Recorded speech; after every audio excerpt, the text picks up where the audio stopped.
भक्त बंधुओं, आज की इस दिव्य कथा में हम एक बहुत गूढ़ और जीवन बदल देने वाले प्रश्न का उत्तर जानने वाले हैं। भगवान शिव को प्रसन्न करने के लिए असल में क्या चाहिए? धन चाहिए, कीमती वस्तुएं चाहिए, या फिर केवल मन की सच्ची श्रद्धा ही पर्याप्त है?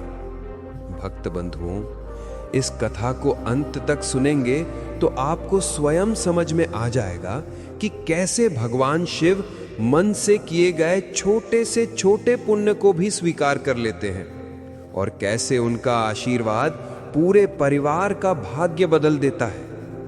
लेकिन कथा शुरू करने से पहले एक अत्यंत महत्वपूर्ण बात सुन लीजिए। गरुड़ पुराण में स्पष्ट कहा गया है, जो भी भक्त किसी कथा को शुरू करने के बाद बीच में छोड़ देता है, वह अपने जीवन का सबसे बड़ा पाप कर बैठता है। ऐसा व्यक्ति न पुण्य का फल पाता है, न ही भगवान की कृपा।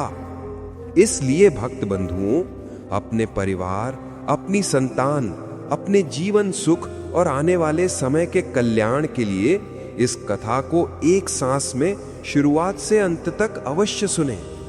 और जिसके घर में कथा पूरी होती है, उस घर में परिवार के कष्ट मिट जाते हैं, पति की आयु बढ़ती है, संतान पर संकट नहीं आता, घर में सुख समृद्धि का वास होता है और दरिद्रता का नामो निशान भी नहीं रहता। क्योंकि जहां शिव कथा पूरी होती है, वहां स्वयं भोलेनाथ और माता पार्वती अपनी कृपा बरसाते हैं। लेकिन भक्त बंधुओं, पुण्य बढ़ाने के लिए 3 सरल बातें अवश्य करें। 1. गाय को रोटी दें, ये महापुण्य है। 2. पक्षियों को दाना डालें, ये संतानों के जीवन में शांति लाता है। 3. रोज भगवान का नाम जपें, इससे मन के सारे रोग दूर होते हैं। और सप्ताह में कम से कम एक बार कथा अवश्य सुनें, क्योंकि कथा वो दीपक है जो अंधकार मिटाकर मन को प्रकाशित करता है। अब भक्त बंधुओं, कथा प्रारंभ करने से पहले एक बार कमेंट में हर हर महादेव अवश्य लिखें, ताकि ये कथा, ये पुण्य और ये आशीर्वाद आपके पूरे परिवार तक पहुंच जाए। तो भक्त बंधुओं, बैठ जाइए, मन को शांत कीजिए और अपने हृदय में भगवान शिव का स्मरण कीजिए। अब हम शुरू करते हैं भगवान शिव को प्रसन्न करने वाली ये अद्भुत दिव्य कथा। ये कथा उस धनी व्यापारी की है जिसने अपने धन से महादेव को प्रसन्न करना चाहा, पर महादेव ने उसे त्याग की शक्ति से परिचित कराया।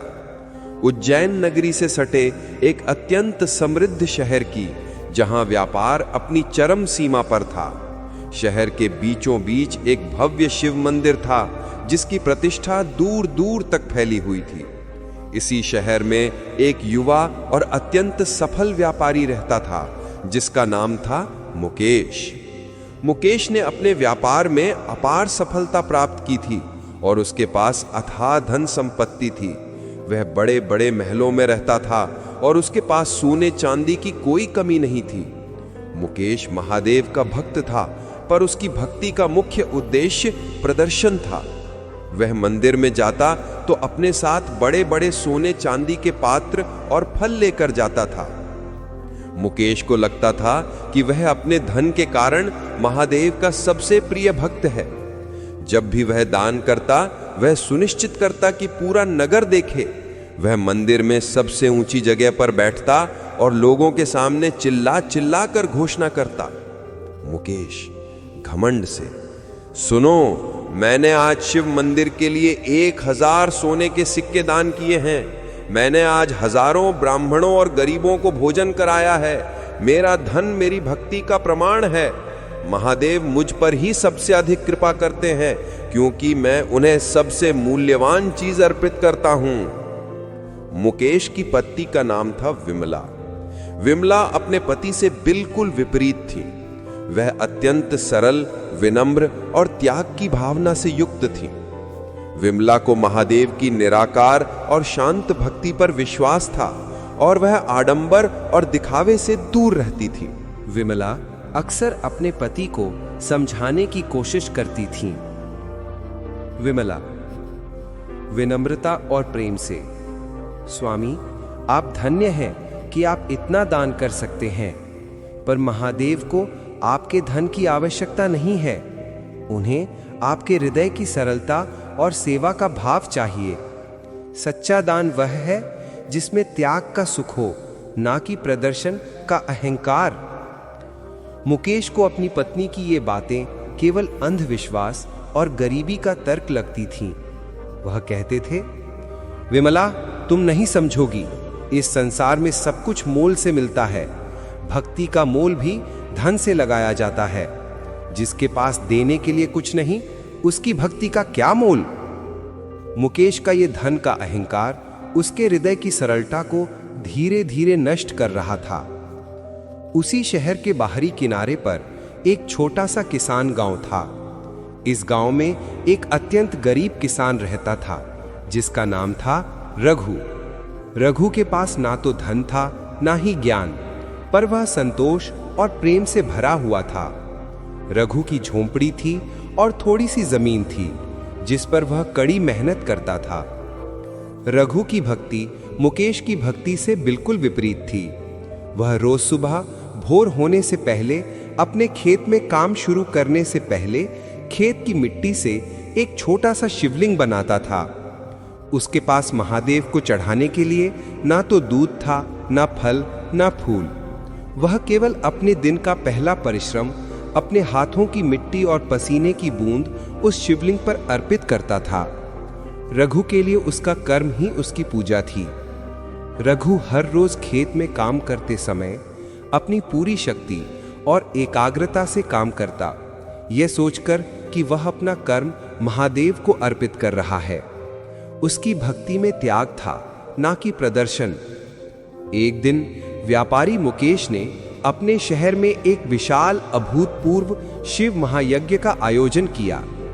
उसने यह घोषणा की कि वह महादेव को प्रसन्न करने के लिए 10 लाख सोने के सिक्के दान करेगा। यज्ञ में देश भर के विद्वान और राजा महाराजा आमंत्रित थे।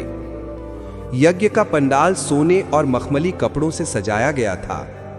जयंत स्वर्ण और हीरे जवाहरात से लदे यज्ञ की वेदी के सामने बैठा था। मुकेश अहंकार से घोषणा करते हुए, आज मैं महादेव को दिखा दूंगा कि मेरे जैसा भक्त और मेरे जैसा दानवीर इस पूरे संसार में दूसरा कोई नहीं है। यज्ञ चल रहा था और मुकेश का अहंकार यज्ञ की अग्नि से भी ज्यादा धधक रहा था। इधर कैलाश पर्वत पर माता पार्वती ने मुकेश के इस भव्य आडंबर और उसके हृदय के अहंकार को देखा। पार्वती जी चिंता से, स्वामी, मुकेश इतना दान कर रहा है और इतनी बड़ी पूजा कर रहा है, क्या उसकी यह भक्ति आपको प्रसन्न नहीं कर रही? आप उसे यह अहंकार तोड़ने का मार्ग क्यों नहीं दिखा रहे? महादेव अपने शांत समाधिस्थ स्वरूप में मुस्कुराए।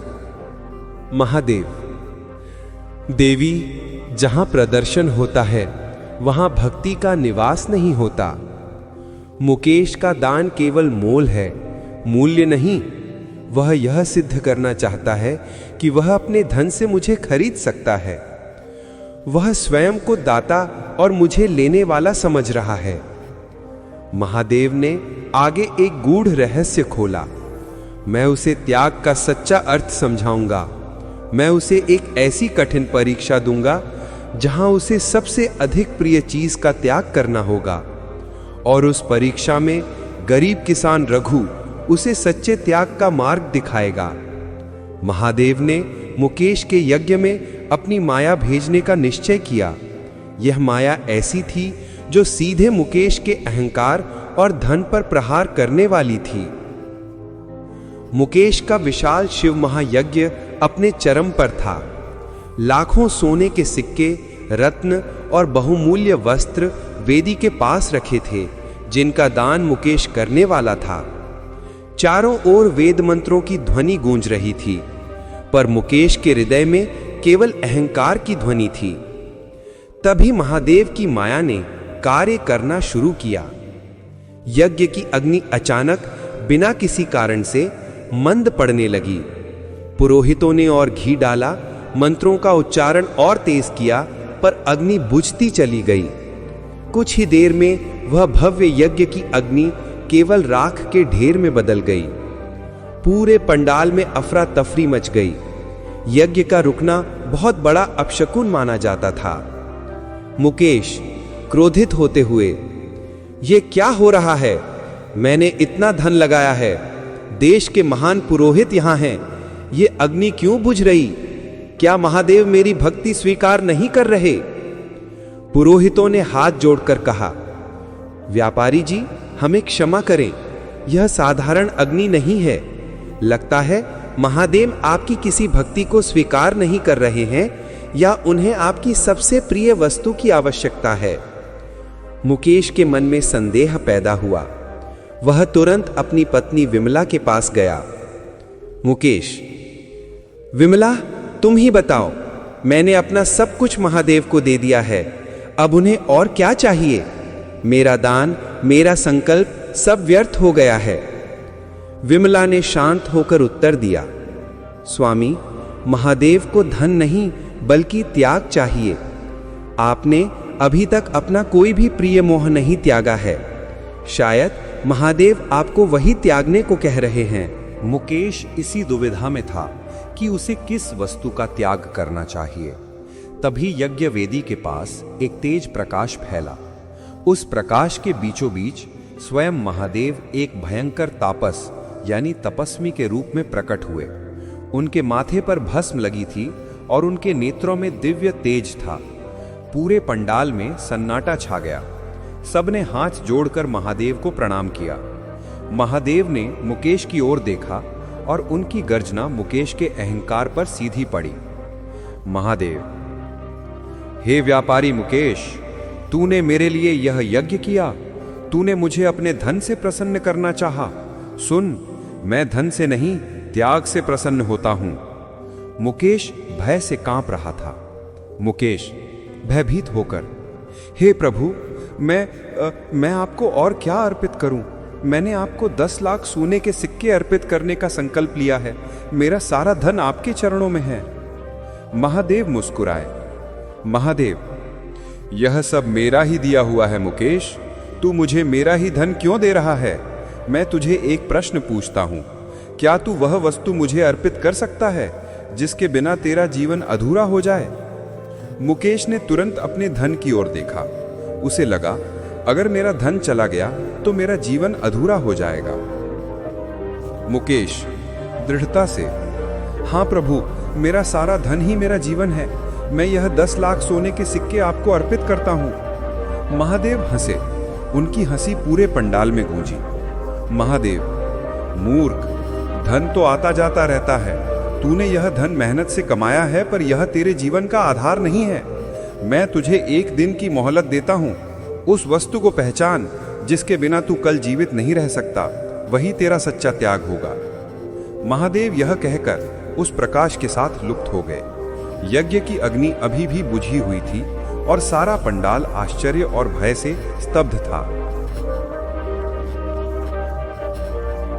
मुकेश रात भर सो नहीं पाया। वह सोचता रहा, ऐसी कौन सी वस्तु है जिसके बिना वह जीवित नहीं रह सकता?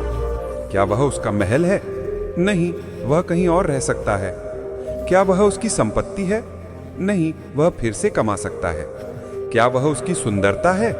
नहीं, वह बिना सुंदरता के भी जीवित रह सकता है। उसे अपने धन पर घमंड था, पर महादेव ने स्पष्ट कह दिया था कि धन ही वह वस्तु नहीं है। इधर कैलाश पर्वत पर माता पार्वती ने मुकेश के इस भ्रम को देखा। पार्वती जी, स्वामी, मुकेश अभी भी समझ नहीं पाया। वह भौतिक वस्तुओं में ही उलझा हुआ है। महादेव ने शांत स्वर में उत्तर दिया, देवी, मुकेश का अहंकार केवल धन पर नहीं है। उसका अहंकार इस बात पर है कि वह स्वयं सब कुछ है, और वह यह भूल गया है कि उसका जीवन किसी और पर निर्भर है। मैं उसे यह बोध कराऊंगा कि उसके जीवन का सच्चा आधार क्या है। महादेव ने एक और सूक्ष्म लीला का ताना बाना बुना, जिसके बाद मुकेश को उस वस्तु की पहचान होगी जिसका त्याग ही उसकी सच्ची भक्ति होगी।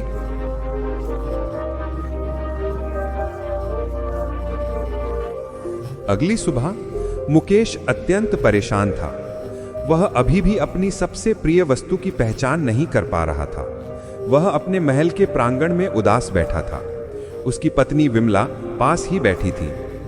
तभी विमला ने मुकेश को नाश्ता करने के लिए बुलाया। विमला शांत स्वर में, स्वामी, कल रात से आपने कुछ नहीं खाया है, थोड़ा भोजन कर लीजिए। मुकेश ने खींच कर कहा, भोजन? विमला, क्या तुम मेरी समस्या नहीं समझती? महादेव ने मुझसे सबसे प्रिय वस्तु का त्याग करने को कहा है और मैं उसे पहचान नहीं पा रहा हूं। यह भोजन और जल मेरे लिए अब तुच्छ हैं। मुकेश ने यह कहकर भोजन की थाली को एक और हटा दिया और जल पीने से भी मना कर दिया। मुकेश के मना करने के कुछ ही पल बाद उसे चक्कर आने लगे। उसकी आंखें बंद होने लगी और उसका शरीर निर्बल महसूस करने लगा। वह कल रात से सोया नहीं था और उसने सुबह भोजन और जल दोनों को ठुकरा दिया था। विमला तुरंत दौड़ कर आई और उन्होंने मुकेश को सहारा दिया। विमला चिंता से, स्वामी, आप दुर्बल हो रहे हैं, यह अहंकार मत दिखाइए, आप जल पीजिए। विमला ने जबरदस्ती उन्हें जल पिलाया और थोड़ा सा फल खिलाया। जल पीते ही और फल खाते ही मुकेश को तुरंत राहत मिली। उसके शरीर में जैसे ही जीवन का संचार हुआ, उसके मस्तिष्क में महादेव का प्रश्न घूम गया। क्या तू वह वस्तु मुझे अर्पित कर सकता है जिसके बिना तेरा जीवन अधूरा हो जाए? मुकेश ने तुरंत अपनी पत्नी विमला की ओर देखा, जिसने उसे जल पिलाया था। फिर उसने उस जल की ओर देखा और अंत में उस भोजन की ओर। मुकेश ने आंखों में चमक के साथ कहा, विमला, मुझे पता चल गया। वह वस्तु जिसके बिना मैं एक दिन भी जीवित नहीं रह सकता, मेरा धन नहीं है, मेरा महल नहीं है, वह है वायु, जल और भोजन, जो प्रकृति का सबसे बड़ा उपहार है। मुकेश ने महसूस किया कि उसका सारा धन, उसका सारा वैभव उस जल की एक बूंद के बिना व्यर्थ है। जिस चीज को वह सबसे तुच्छ मान रहा था, यानी जीवन का आधार, वही सबसे अनमोल थी। मुकेश तुरंत महादेव के सामने गया। उस टूटी हुई यज्ञ वेदी के पास गया। उसने हाथ जोड़कर रोते हुए महादेव को पुकारा, मैं मूर्ख था प्रभु, मैंने धन का अहंकार किया। मैंने जीवन के आधार वायु, जल और भोजन को तुच्छ समझा। अब मैं समझा, इन तीनों के बिना मेरा जीवन अधूरा है। मैं अपना जीवन का आधार आपको अर्पित करता हूँ। मुकेश ने संकल्प लिया कि वो अब अन्न और जल का त्याग कर देगा और महादेव की आराधना करेगा। तभी उसी तापस रूप में महादेव फिर से प्रकट हुए। मुकेश, तूने जीवन के आधार को पहचाना, ये तेरी बुद्धि की जीत है, पर तू अभी भी अहंकार कर रहा है। तू अन्न और जल का त्याग कर। ये तेरा कठोर तप हो सकता है, पर यह तेरा सच्चा त्याग नहीं है। महादेव ने एक और गूढ़ रहस्य खोला। सच्चा त्याग वो नहीं है जो तू स्वयं के लिए करता है। सच्चा त्याग वो है जो तू दूसरों के लिए करता है। तेरा जीवन का आधार अन्न, जल और वायु है। इन तीनों में सबसे मूल्यवान क्या है जो तू स्वयं अर्जित करता है? मुकेश ने सोचा, वायु और जल तो प्रकृति ने दिए हैं, पर अन्न तो परिश्रम से आता है। मुकेश, प्रभु, अन्न सबसे मूल्यवान वो अन्न है जो मेरे परिश्रम से नहीं, बल्कि किसी किसान के परिश्रम से उत्पन्न होता है। ये अन्न ही मेरे जीवन का आधार है, जिस पर मेरा कोई अधिकार नहीं है। महादेव मुस्कुराए, हाँ मुकेश, तेरा सच्चा त्याग वही होगा। इस संसार में सबसे अधिक परिश्रम और त्याग से अन्न उत्पन्न करने वाला कौन है? वो है किसान। महादेव ने आदेश दिया, जा मुकेश, कल सुबह तुझे उस व्यक्ति को ढूंढना होगा जो अन्न उत्पन्न करने के लिए सबसे अधिक परिश्रम और त्याग करता है। जब तू उसे पहचान लेगा, तब तुझे अपनी सबसे प्रिय वस्तु का त्याग करना होगा। महादेव ये कहकर लुप्त हो गए। मुकेश को अपनी परीक्षा का अगला चरण पता चला। उसे सबसे त्यागी किसान को ढूंढना था। मुकेश ने अपनी पत्नी विमला को यह बात बताई। विमला अत्यंत प्रसन्न हुई। स्वामी, महादेव आपको सही मार्ग दिखा रहे हैं। अब आपको धन का अहंकार छोड़कर परिश्रम और त्याग का मोल समझना होगा। अगले दिन सुबह मुकेश ने अपने सेवक और घोड़े को साथ लिया और शहर के बाहर किसान गांव की ओर निकल पड़ा। उसने सभी किसानों से बात की, उनकी मेहनत को देखा और उन्हें धन देकर उनसे अन्न और फल खरीदे। अंत में वो शहर के बाहरी किनारे पर स्थित गरीब किसान रघु के गांव पहुंचा। मुकेश ने देखा, रघु आधी टूटी हुई झोंपड़ी में रहता था। उसके खेत छोटे थे और वो अत्यंत कड़ी मेहनत करता था। रघु का नियम था कि वो रोज सबसे पहले मिट्टी का शिवलिंग बनाकर अपने हाथों की मिट्टी और पसीने की पहली बूंद उसे अर्पित करता था। रघु अपने कर्म को ही महादेव की पूजा मानता था। उसकी भक्ति में अथाह त्याग था। मुकेश ने जब रघु को इतनी सादगी और कठिन परिश्रम में देखा तो उसे लगा कि रघु ही वो किसान है जो सबसे अधिक त्याग करता है, क्योंकि वो बिना किसी शिकायत के केवल महादेव के नाम पर अपना कर्म कर रहा है। मुकेश ने रघु से परिचय किया। रघु ने अत्यंत विनम्रता से उसका स्वागत किया। मुकेश ने रघु की झोपड़ी में कुछ दिन बिताने का निश्चय किया ताकि वो रघु के जीवन के त्याग को करीब से समझ सके। मुकेश ने देखा कि रघु और उसकी पत्नी अत्यंत सादगी से जीवन जीते थे। उनके पास ना तो अच्छा भोजन था, ना ही वस्त्र, पर उनके चेहरे पर एक अखंड शांति थी जो मुकेश के महलों में कभी नहीं थी। एक शाम मुकेश ने रघु से पूछा, रघु, तुम इतनी गरीबी में रहते हो, क्या तुम्हें कभी और धन कमाने की या बेहतर जीवन जीने की इच्छा नहीं होती? तुम इतने संतोषी कैसे हो? रघु मुस्कुराया। रघु अनपढ़ था, पर उसके शब्द जीवन के अनुभव से भरे थे। व्यापारी जी, जिसे आप गरीबी कहते हैं, वो मेरी सबसे बड़ी संपत्ति है। मेरे पास जितना कम है, मेरी चिंताएं उतनी ही कम है। मेरा धन तो मेरा परिश्रम है। मैं रोज सुबह उठकर अपनी जमीन पर पसीना बहाता हूँ और उस परिश्रम का फल महादेव को अर्पित करता हूँ। रघु ने आगे कहा, मेरे लिए संतोष ही सबसे बड़ा धन है। जब मैं अपना काम करता हूँ तो मैं केवल एक चीज मांगता हूँ कि महादेव मेरे कर्म में कोई दोष ना आने दें। फल की चिंता महादेव करते हैं, मैं नहीं। रघु की ये बातें सुनकर मुकेश को अपने धन के अहंकार पर बहुत शर्मिंदगी हुई। मुकेश के पास सब कुछ था, पर उसे कभी संतोष नहीं मिला। रघु के पास कुछ नहीं था, पर वो परम आनंद में था। मुकेश को एहसास हुआ कि त्याग केवल वस्तु छोड़ने में नहीं है, बल्कि इच्छा छोड़ने में है। रघु ने अपनी सारी इच्छाएं त्याग दी थी, इसलिए वो सबसे बड़ा त्यागी था। मुकेश अब समझ गया था कि रघु ही वह व्यक्ति है जो महादेव को चाहिए था। उसने अब रघु से पूछना चाहा कि उसकी सबसे प्रिय वस्तु क्या है जिसका त्याग वो कर सकता है। मुकेश ने रघु के घर और खेतों को ध्यान से देखा। रघु के पास केवल एक ही चीज थी जो अत्यंत मूल्यवान थी, उसकी छोटी सी उपजाऊ जमीन। यही जमीन उसके जीवन का एकमात्र आधार थी। अगर ये जमीन चली जाती तो रघु और उसकी पत्नी भूखे मर जाते। मुकेश को लगा कि महादेव यही जमीन मांग रहे हैं। मुकेश ने गंभीर स्वर में कहा, रघु, मैं तुम्हें बहुत सम्मान देता हूं। तुम महादेव के प्रिय भक्त हो। महादेव ने मुझसे सबसे प्रिय वस्तु का त्याग करने को कहा है। मुझे लगता है कि तुम्हारी ये छोटी सी जमीन तुम्हारे लिए सबसे प्रिय है, क्योंकि ये तुम्हारे जीवन का आधार है। मुकेश ने तुरंत रघु को 10 लाख सोने के सिक्के दिए और कहा, ये लो रघु, तुम ये धन रखो और ये जमीन मुझे दे दो। मैं इस जमीन को महादेव के चरणों में अर्पित कर दूंगा। यही मेरा सच्चा त्याग होगा। रघु ने सोने के सिक्कों को देखा और फिर मुकेश की ओर देखा। उसकी आंखों में कोई लालच नहीं था, केवल करुणा थी।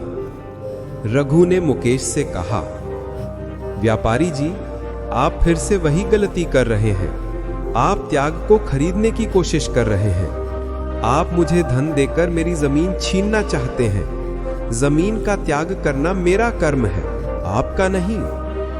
रघु ने सोने के सिक्कों को छूने से मना कर दिया।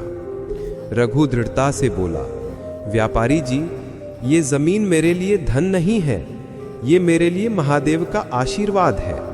ये वो स्थान है जहां मैं अपना पसीना बहाता हूं और अपने कर्म को पूजा मानता हूं। इस जमीन को त्यागने का अर्थ होगा अपने कर्म को त्यागना। ये त्याग मैं नहीं कर सकता। रघु ने मुकेश को एक गूढ़ रहस्य समझाया।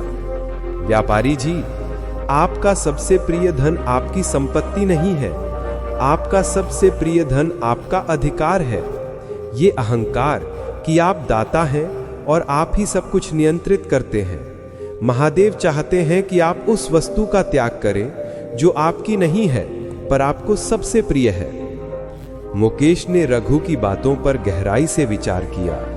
ऐसी कौन सी वस्तु है जो उसकी नहीं है पर उसे सबसे प्रिय है?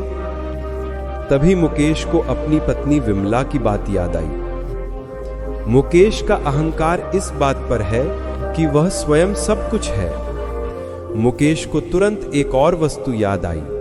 शहर के सबसे ऊंचे पर्वत पर स्थित महादेव के मंदिर में मुकेश ने एक विशाल स्वर्ण दीप स्थापित करवाया था। यह दीप रात दिन जलता था।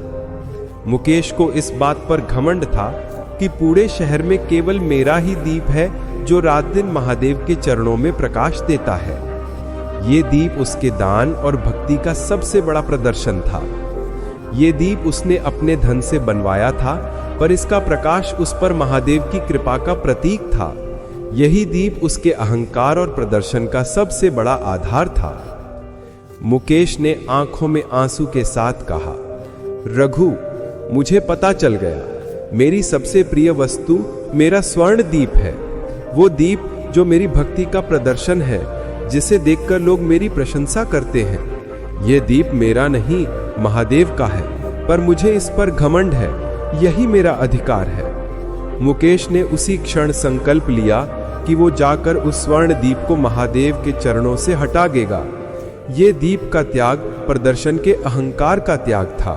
मुकेश ने उसी क्षण रघु को प्रणाम किया और अपनी पत्नी विमला के पास लौटा। मुकेश संकल्प से, विमला, रघु ने मुझे सच्चा मार्ग दिखा दिया है। मेरा अहंकार धन पर नहीं बल्कि प्रदर्शन पर था। मेरा सबसे प्रिय वस्तु मेरा वह स्वर्ण दीप है जिसे देखकर लोग मेरी प्रशंसा करते हैं। मैं आज ही जाकर उस दीप को महादेव के चरणों से हटाऊंगा। विमला अपने पति के इस सच्चे ज्ञान से अत्यंत प्रसन्न हुई। विमला खुशी से, स्वामी, मैं आपके इस सच्चे त्याग की साक्षी बनूंगी। यह दीप का त्याग आपके अहंकार का अंतिम विसर्जन होगा। मुकेश और विमला तुरंत मंदिर की ओर चल पड़े। जैसे ही मुकेश मंदिर पहुंचा, उसने वहां के पुजारियों को बुलाया और आदेश दिया कि उस विशाल स्वर्ण दीप को तुरंत हटा दिया जाए। पुजारी आश्चर्य से, व्यापारी जी, यह क्या कह रहे हैं आप? यह दीप तो आपकी भक्ति का प्रमाण है। यह पूरे शहर में आपकी प्रतिष्ठा है। इसे हटाने से अपशगुन होगा। मुकेश दृढ़ता से, नहीं, यह दीप मेरी भक्ति नहीं, मेरा अहंकार है। मेरी भक्ति अब मेरे हृदय में रहेगी, ना कि किसी धातु के प्रदर्शन में। इसे तुरंत हटाओ। पुजारियों और शहर के अन्य व्यापारियों ने मुकेश को रोकने की कोशिश की। एक व्यापारी ईर्ष्या से, मुकेश, तुम पागल हो गए हो। तुम्हारा सारा धन तुम्हें यह दीप स्थापित करने पर घमंड दिलाता था। क्या तुम अपनी प्रतिष्ठा नष्ट कर दोगे? मुकेश अब किसी की आलोचना या प्रशंसा से विचलित नहीं हुआ। उसने स्वयं जाकर अपनी पत्नी विमला की मदद से उस विशाल स्वर्ण दीप को महादेव के चरणों से हटाया। जैसे ही दीप हटा, पूरे शहर में एक अजीबोगरीब सन्नाटा छा गया। लोगों ने महसूस किया कि मुकेश ने केवल दीप नहीं हटाया, बल्कि अपनी शक्ति और अहंकार का प्रतीक हटा दिया है। मुकेश ने वह दीप पुजारियों को दान न देकर सीधे पिघलवाने के लिए भेज दिया, ताकि उसका उपयोग प्रदर्शन के लिए फिर कभी न हो। मुकेश ने जब दीप हटा दिया, तभी महादेव तापस रूप में फिर से मंदिर में प्रकट हुए। महादेव तापस रूप में, मुकेश, तूने अपने प्रदर्शन का त्याग किया, यह प्रशंसनीय है, पर तेरी परीक्षा अभी भी पूर्ण नहीं हुई है। त्याग का फल हमेशा कठिनाई में मिलता है। महादेव ने मुकेश को अंतिम और सबसे बड़ी परीक्षा दी। मुकेश, तूने अपने धन का उपयोग प्रदर्शन में किया। अब मैं तुझे आदेश देता हूं कि तू अपनी सारी संपत्ति, अपना महल, अपना सारा वैभव गरीबों में बांट दे। तू स्वयं उस गरीब किसान रघु की तरह केवल अपने परिश्रम पर निर्भर होकर जीवन जी। मुकेश को यह सुनकर आश्चर्य हुआ पर अब उसके मन में कोई मोह नहीं था। वह तुरंत तैयार हो गया। मुकेश समर्पण से, प्रभु, आपके आदेश से मेरा सारा धन और मेरा महल आज से गरीबों का हुआ। मैं और मेरी पत्नी केवल अपने हाथों के परिश्रम से जीवन जिएंगे। लेकिन मुकेश की पत्नी विमला की परीक्षा अभी बाकी थी। मुकेश ने अपनी पत्नी की ओर देखा। विमला ने जीवन भर सुख और वैभव में बिताया था। क्या वह अचानक गरीबी और कठोर जीवन को स्वीकार कर पाएगी? मुकेश प्रेम से, विमला, तुम हमेशा कहती थी कि महादेव को त्याग चाहिए। क्या तुम मेरे साथ यह सारा वैभव छोड़कर गरीबी का जीवन जीने को तैयार हो? विमला ने अपने पति को देखा। उनकी आंखों में कोई संकोच नहीं था। विमला दृढ़ता से, स्वामी, मैंने हमेशा आपके धन से प्रेम नहीं किया, मैंने आपके हृदय से प्रेम किया है। मेरा सुख आपके महल में नहीं बल्कि आपके संतोष में है। जहां आप होंगे वहीं मेरा स्वर्ग होगा। मैं आपके साथ रघु की तरह कर्म और त्याग का जीवन जीने को तैयार हूं। मुकेश ने विमला के इस अखंड समर्पण को देखा तो उसकी आंखों से आंसू बहने लगे। उसे एहसास हुआ कि उसकी सबसे बड़ी संपत्ति विमला की निष्ठा थी, न कि उसका धन। मुकेश ने अगले ही दिन अपनी सारी संपत्ति, महल और व्यापार का बड़ा हिस्सा विमला के साथ मिलकर गरीबों और जरूरतमंदों में बांट दिया। उन्होंने केवल साधारण वस्त्र और एक छोटी सी कुटिया बनाई। मुकेश और विमला अब गरीब किसान रघु के गांव में रहने लगे। मुकेश ने अब किसान का काम सीखना शुरू किया और विमला ने रघु की पत्नी से घर और खेती के काम सीखे। मुकेश, जो कभी ज्ञान का अहंकार करता था, अब मिट्टी में उतरकर कठोर परिश्रम करता था। उसके हाथ अब कठिन परिश्रम के कारण छिल गए थे, पर उसके चेहरे पर एक अद्वितीय शांति थी जो उसे धन से कभी नहीं मिली थी। इधर कैलाश पर्वत पर माता पार्वती अत्यंत प्रसन्न थीं। पार्वती जी हर्षित होकर बोली, स्वामी, मुकेश ने अपनी अंतिम और सबसे कठिन परीक्षा भी पार कर ली।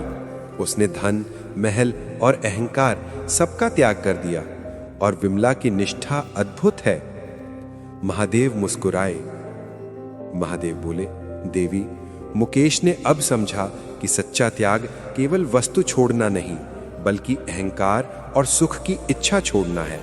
उसने अब त्याग का दीप जला लिया है और जब कोई भक्त सच्चा त्याग करता है तो उसका भाग्य स्वयं उसके पास लौट आता है। महादेव ने आगे कहा, अब समय आ गया है कि मैं उसे उसके त्याग का फल दूं और ये फल उसे धन के रूप में नहीं बल्कि ज्ञान और संतोष के रूप में मिलेगा। मुकेश, जिसने जीवन भर केवल आदेश दिए थे, अब स्वयं परिश्रम करने लगा। उसने रघु को अपना गुरु मान लिया और उसके साथ खेतों में काम करना शुरू किया। मुकेश के लिए यह जीवन अत्यंत कठिन था। वो सुबह भोर से पहले उठता और ठंडे पानी से स्नान करता। उसके हाथ, जो हमेशा कलम और सोने के सिक्कों को छूते थे, अब कठोर मिट्टी और हल के कारण छिल गए थे। पूरे दिन धूप और पसीने में काम करने के बाद उसके शरीर में भयंकर दर्द होता था। रात को वो रघु की छोटी टूटी फूटी कुटिया में सोता था, जहां उसे मच्छर और कीड़ों का सामना करना पड़ता था। पहले कुछ दिन मुकेश को शारीरिक पीड़ा के कारण रात भर नींद नहीं आती थी। वो अपने पुराने आरामदायक पलंग और सेवक को याद करता था। एक रात मुकेश दर्द से कराह रहा था।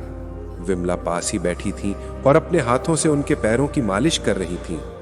मुकेश ने दर्द से कहा, विमला, ये जीवन कितना कठिन है। मैंने अपने शरीर को कभी इतना कष्ट नहीं दिया। मेरे शरीर में असहनीय पीड़ा है।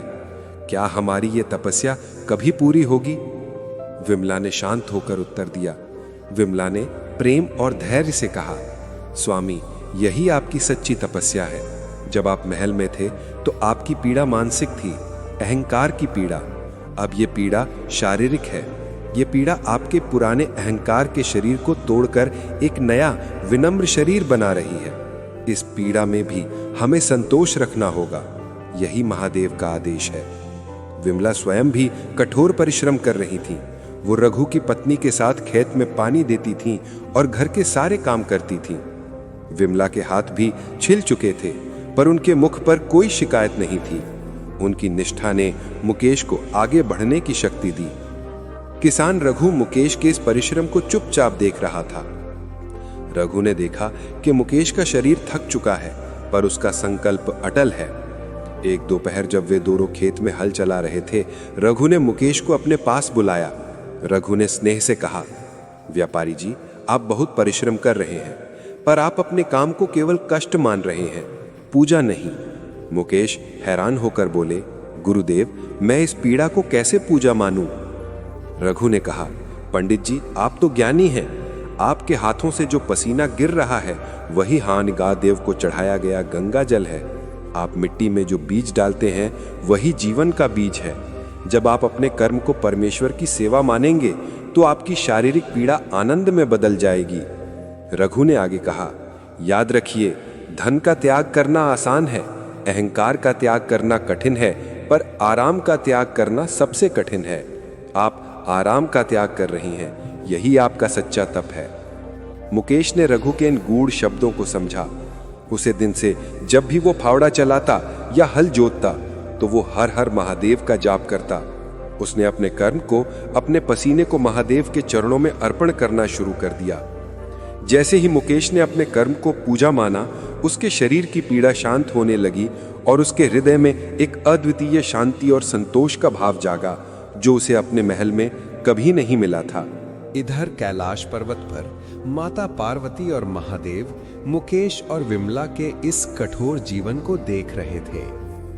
पार्वती जी करुणा से, स्वामी, मुकेश और विमला कितना कष्ट सह रहे हैं।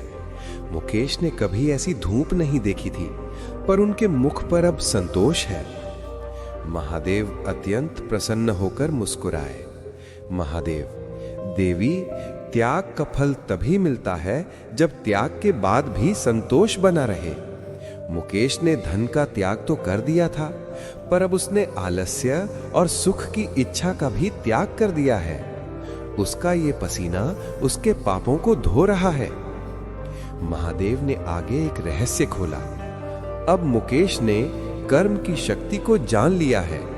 अब उसे उसके भाग्य का भी ज्ञान देना होगा। मैं उसे एक ऐसी स्थिति में डालूंगा जहां उसे यह समझना होगा कि भाग्य केवल कर्म के साथ ही चलता है। महादेव ने एक और सूक्ष्म लीला शुरू की, जो सीधे रघु के खेत और मुकेश के परिश्रम से जुड़ी थी।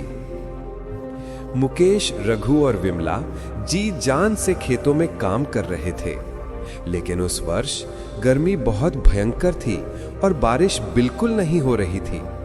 रघु के खेत की मिट्टी सूख कर कठोर हो चुकी थी।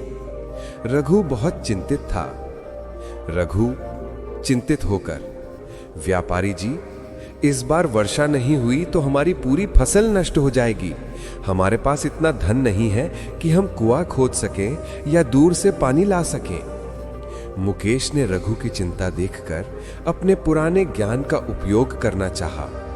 मुकेश याद करते हुए, रघु, मैंने शास्त्रों में वर्षा को प्रसन्न करने वाले मंत्रों का अध्ययन किया है। मैं अभी यहां बैठकर पूरे विधि विधान से पर्जन्य सूक्त का पाठ करता हूं। मुकेश ने उसी समय खेत की मेड़ पर बैठकर पूरी एकाग्रता से वेद मंत्रों का उच्चारण करना शुरू कर दिया। वो चाहता था कि उसका ज्ञान अब सेवा के लिए उपयोग हो, लेकिन महादेव की लीला देखिए। मुकेश ने घंटों तक मंत्रों का उच्चारण किया, पर आकाश साफ ही रहा, कोई बादल नहीं आया। मुकेश हताश होकर रघु की ओर देखा। मुकेश निराश होकर, रघु, मेरा ज्ञान फिर से व्यर्थ हो गया। मैंने पूरी शक्ति से मंत्र जपा, पर वर्षा नहीं हुई। रघु ने मुस्कुराकर उत्तर दिया, व्यापारी जी, प्रकृति को केवल मंत्रों से नहीं बदला जा सकता। महादेव कहते हैं, भाग्य केवल उसी का साथ देता है जो अपनी पूरी शक्ति से कर्म करता है। रघु ने मुकेश को आदेश दिया, उठिए, मंत्रों का जाप बाद में कीजिएगा। अभी आपका कर्म मिट्टी को तैयार करना है। चलिए हम अपनी पूरी शक्ति से हल चलाते हैं। अगर वर्षा होनी होगी तो हमारे पसीने को देखकर होगी, मंत्रों को सुनकर नहीं। मुकेश रघु के इस कर्म दर्शन से प्रेरित हुआ। उसने अपने मंत्रों को रोक दिया और पूरी शक्ति से फावड़ा चलाना शुरू कर दिया। मुकेश, रघु और विमला ने अगले 3 दिन तक उस सूखे खेत में अथाह पसीना बहाया। उन्होंने अपनी पूरी शक्ति से उस कठोर मिट्टी को उपजाऊ बनाने की कोशिश की। उनके हाथों में दर्द था, शरीर थका हुआ था, पर उनके हृदय में संतोष और निष्ठा थी। चौथे दिन जब वे तीनों थक कर खेत के बीच में बैठे थे, तभी एक चमत्कार हुआ। जिस आकाश में घंटों तक मुकेश के मंत्रों का कोई असर नहीं हुआ था, अचानक बिना किसी बादल के तेज वर्षा शुरू हो गई। वर्षा इतनी तेज थी कि वे तीनों तुरंत मिट्टी से सराबोर हो गए। मुकेश और रघु खुशी से चिल्ला उठे, रघु, व्यापारी जी, महादेव ने हमारी सुन ली, हमारी मेहनत सफल हो गई। मुकेश ने उस वर्षा को देखा और उसे महादेव का संकेत मिला। मुकेश आंखों में आंसू के साथ, रघु, तुम सही कहते थे, मेरे अहंकारी मंत्रों ने वर्षा नहीं कराई, हमारी निष्काम मेहनत और पसीने ने वर्षा कराई है। महादेव ने हमें दिखाया कि भाग्य केवल तभी जागता है जब कर्म जागता है।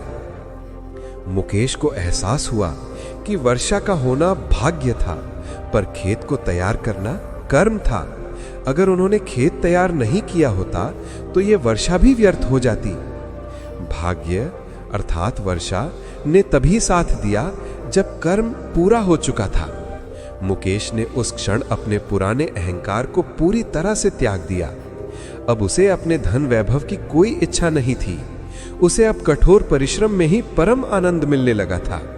जैसे ही वर्षा रुकी, रघु और मुकेश ने देखा कि जिस स्थान पर मुकेश, रघु और विमला ने सबसे अधिक परिश्रम किया था, वहां की मिट्टी धंस गई है।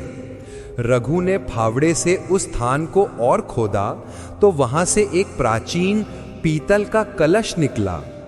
वो कलश मिट्टी और काई से ढका था।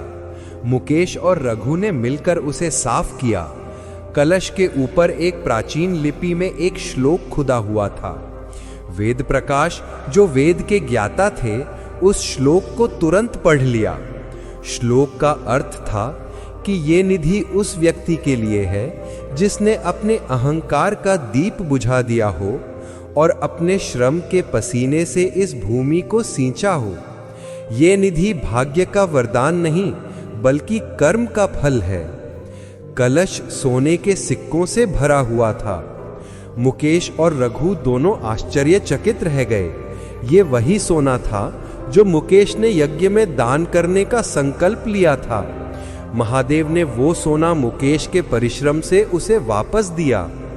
इधर कैलाश पर्वत पर माता पार्वती अत्यंत हर्षित थीं। पार्वती जी आनंद से, स्वामी, आपने अद्भुत लीला की। आपने मुकेश को यह सिद्ध कर दिया कि भाग्य कर्म के दरवाजे पर आकर वरदान देता है। महादेव मुस्कुराए। महादेव, देवी, मुकेश ने अब समझा कि धन को त्यागना एक तपस्या है, पर धन को परिश्रम से प्राप्त करना एक वरदान है। ये धन अब त्याग और श्रम से पवित्र हो चुका है। अब मुकेश इस धन का उपयोग सेवा के लिए करेगा। जैसे ही सोने के सिक्कों से भरा कलश मिला, मुकेश और रघु दोनों स्तब्ध रह गए। मुकेश को तुरंत अपने पुराने दिन याद आए जब वो धन का अहंकार करता था, पर अब वो अहंकार टूट चुका था। मुकेश ने तुरंत रघु को गले लगाया। मुकेश विनम्रता से, गुरुदेव रघु, ये धन हमारा नहीं है, ये महादेव का आशीर्वाद है जो हमारी मेहनत और आपकी शिक्षा के कारण हमें मिला है। ये कलश आपकी जमीन से निकला है, इसलिए इस पर आपका पहला अधिकार है। रघु मुस्कुराया। रघु ने सोने के सिक्कों की ओर तक नहीं देखा। रघु शांत स्वर में, व्यापारी जी, आप फिर वही गलती कर रहे हैं। आप मोल की बात कर रहे हैं। मैं तो पहले ही कह चुका हूं कि मेरा धन तो मेरा संतोष है और मेरी संपत्ति मेरा कर्म है। ये सोना मेरे लिए केवल एक भारी धातु है जो मेरी शांति छीन लेगा। रघु ने मुकेश को समझाया, व्यापारी जी, ये धन आपकी तपस्या का फल है। आपने अपना महल, अपना वैभव, अपना अहंकार त्यागा है। आपने इस खेत में अपना पसीना बहाया है। ये धन आपको मिला है ताकि आप इसका उपयोग सेवा के लिए करें। मैं तो अपना कर्म करता रहूंगा, मिट्टी से बर्तन बनाना और अन्न उगाना। मुकेश रघु के इस अखंड संतोष और त्याग को देखकर नतमस्तक हो गया। रघु ने सिद्ध कर दिया कि सच्चा धन हृदय में होता है, तिजोरी में नहीं। मुकेश, गुरुदेव, मैं आपका शिष्य हूं, आपके आदेश का पालन करूंगा। इस धन का उपयोग अब केवल सेवा के लिए किया जाएगा। मुकेश ने तुरंत उस सोने को 3 भागों में विभाजित करने का निश्चय किया। पहला भाग रघु और उसकी पत्नी के लिए, ताकि उनका जीवन थोड़ा आरामदायक हो सके। दूसरा भाग गांव के गरीब किसानों के लिए, ताकि वे सिंचाई के लिए कुएं खोद सकें। और तीसरा और सबसे बड़ा भाग अपने और विमला के लिए, जिसका उपयोग वे सेवा और जन कल्याण के कार्यों में करेंगे। रघु ने पहले भाग का सोना लेने से साफ मना कर दिया। रघु, व्यापारी जी, मेरा काम तो मिट्टी और पसीने से चलता है। मुझे सोने की आवश्यकता नहीं है। यदि आप मुझे कुछ देना ही चाहते हैं तो मुझे 2 बैल दे दीजिए, ताकि मैं खेत में और आसानी से काम कर सकूं। मेरा सच्चा धन वही है जो मेरे कर्म में सहायक हो। मुकेश ने तुरंत रघु को 2 मजबूत बैल दिए। रघु उन बैलों को देखकर, उस पूरे सोने से भरे कलश को देखकर भी इतना प्रसन्न नहीं हुआ था।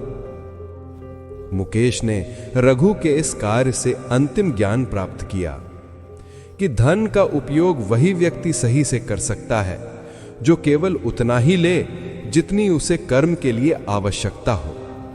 मुकेश ने अपने लिए केवल उतना ही धन रखा जिससे वह एक छोटा सा घर बना सके और एक सेवा केंद्र खोल सके। बाकी सारा धन उसने गांव के किसानों और गरीबों की भलाई के लिए लगा दिया।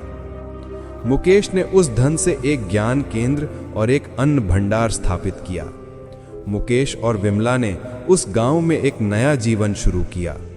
मुकेश अब विनम्रता से खेती भी करता था और ज्ञान केंद्र में सेवा और संतोष का पाठ भी पढ़ाता था। उसका धन अब पवित्र सेवा में लग चुका था। इधर कैलाश पर्वत पर माता पार्वती अत्यंत हर्षित थीं। पार्वती जी आनंद से बोली, स्वामी, मुकेश ने त्याग की परीक्षा पास कर ली और धन की परीक्षा में भी सफल हुआ। रघु का संतोष अद्भुत है। महादेव अत्यंत प्रसन्न होकर मुस्कुराए। देवी, मुकेश ने अपने जीवन से यह सिद्ध कर दिया कि सच्चा भक्त वह नहीं जो धन का प्रदर्शन करे, बल्कि वह है जो धन का उपयोग सेवा के लिए करे। अब उसका भाग्य अटल है। महादेव ने मुकेश और विमला को दिव्य आशीर्वाद दिया। अगले ही दिन मुकेश के ज्ञान केंद्र के पास भूजल का एक अटूट स्रोत मिला। यह स्रोत इतना पवित्र और बड़ा था कि उसने पूरे गांव की सूखी जमीन को हरी भरी कर दिया। मुकेश को एहसास हुआ कि यह महादेव का अंतिम आशीर्वाद था। जब मनुष्य अपने अहंकार और मोह का त्याग कर देता है तो प्रकृति स्वयं उसे वरदान देती है। मुकेश ने उस जल स्रोत को गांव के सभी लोगों के लिए खोल दिया। उसने अपने ज्ञान केंद्र का नाम रखा त्याग का दीप। भक्त बंधुओं, आज की इस दिव्य कथा में आपने बहुत गहरा सत्य सुना और समझा, और वह सत्य यह है कि भगवान शिव को प्रसन्न करने के लिए धन की नहीं, मन की आवश्यकता होती है। आप चाहे कितनी भी दौलत क्यों ना रख लें, कितने भी दान दक्षिणा क्यों ना कर दें, यदि मन में सच्चाई नहीं है, भक्ति नहीं है, तो कोई भी पूजा भगवान तक नहीं पहुंचती। परंतु यदि एक साधारण सा भक्त सिर्फ एक बार भी ओम नमः शिवाय सच्चे हृदय से बोल दे, तो भगवान शिव उसी क्षण प्रसन्न हो जाते हैं। भोलेनाथ को इतना सरल, इतना सीधा और इतना दयालु देव कहा ही इसलिए जाता है। भक्त बंधुओं, आज की कथा में आपने समझा कि जो मन पवित्र है, जो जीवन में सत्य के मार्ग पर चलता है, जो अपने परिवार, अपने धर्म और अपने कर्तव्य के प्रति निष्ठावान है, भगवान शिव उसी पर अपनी विशेष कृपा बरसाते हैं। आप चाहे रोज मंदिर ना जा सकें, महंगे पूजन ना कर सकें, दूध, बेलपत्र, भस्म जो कुछ भी ना कर सकें, फिर भी यदि आप बस एक बार सच्चे मन से हे भोलेनाथ मेरा मार्गदर्शन करो इतना कह दें तो समझ लीजिए आपके घर के संकट कम होना शुरू हो जाते हैं। और भक्त बंधुओं, कथा सुनना संसार का सबसे बड़ा पुण्य है। कथा का एक एक शब्द हमारे पापों को धोता है, मन को शांत करता है और घर में मंगल लाता है। शास्त्र भी कहते हैं, जो भक्त कथा को श्रद्धा से सुनता है उसे वही पुण्य मिलता है जो एक गरीब मनुष्य पाई पाई जोड़कर पूरे जीवन में कमाता है। और यह पुण्य, यह आशीर्वाद कब काम आएगा, यह समय केवल भगवान जानते हैं। हो सकता है किसी कठिन समय में, किसी संकट की घड़ी में, किसी बीमारी या दुख के क्षण में भक्त की यही कथा, यही पुण्य आपके जीवन को बचा ले। इसलिए भक्त बंधुओं, यदि यह कथा आपके मन को थोड़ी भी छू गई हो, आपके जीवन में थोड़ी भी शांति लाई हो, आपको भक्ति में और गहराई दी हो, तो हमारे श्री ज्ञान परिवार से जुड़िए और हमारे चैनल को अपनाइए। आपका आशीर्वाद हमें प्रेरणा देता है कि हम और भी दिव्य कथाएं आप तक पहुंचाते रहें। और अब अंत में मेरी विनम्र प्रार्थना है, हे भोलेनाथ, जिस भी भक्त ने इस कथा को श्रद्धा, विश्वास और प्रेम से अंत तक सुना है, उनके परिवार को स्वस्थ रखें, उनके घर में सुख शांति बरसाएं, उनकी संतानों की रक्षा करें, उनके कर्मों को सिद्धि दें और उनकी झोली को अपने आशीर्वाद से भर दें। हर घर में मंगल हो, हर परिवार में समृद्धि हो और हर हृदय में आपका वास हो। हर हर महादेव। ओम नमः शिवाय।